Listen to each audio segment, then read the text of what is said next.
নির্বাচনের নামে প্রহসন আমরা আর চাই না। নির্বাচন বলতে আসলে যা বোঝায় আমরা এবার তাই করব বলে মন্তব্য করেছেন প্রধান নির্বাচন কমিশনার এএমএম নাসির উদ্দিন। সকালে সাভার উপজেলার অডিটোরিয়ামে ভোটার হালনাগাদ কর্মসূচি উদ্বোধন অনুষ্ঠানে প্রধান অতিথি হিসেবে যোগদান করে তিনি একথা বলেন। ইলেকশন বলতে যা বোঝায়, ইলেকশনের নামে অন্য কিছু প্রহসন আমরা চাই না। ইলেকশন বলতে যা বোঝায় আমরা সেটাই প্রতিষ্ঠা করতে চাই। প্রধান অতিথির বক্তব্যে তিনি আরও বলেন, যেদিন মানুষ স্বতঃস্ফূর্তভাবে ফেয়ারলি নিজেদের পছন্দের প্রার্থীকে ভোট প্রদান করবে, সেদিন আমরা মনে করব জনগণের ভোটের অধিকার প্রতিষ্ঠিত হয়েছে।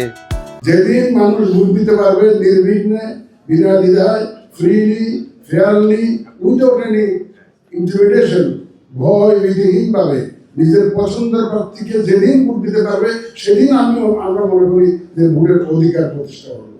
অতিরিক্ত সচিব কে এম আলী নওয়াজের সভাপতিত্বে অনুষ্ঠানে বিশেষ অতিথি হিসেবে আরও উপস্থিত ছিলেন ঢাকা জেলা ডিআইজি AKM আওলাদ হোসেন, শরফউদ্দিন আহমদ চৌধুরী, ব্রিগেডিয়ার জেনারেল আবুল ফজল মোহাম্মদ সানাউল্লাহ, আনোয়ারুল ইসলাম সরকার, তাহমিদা আহমদ, আব্দুর রহমানের মাসুদ সহ প্রমুখ। মনির হুসাইন, বাংলাদেশ টাইমস, সাভার।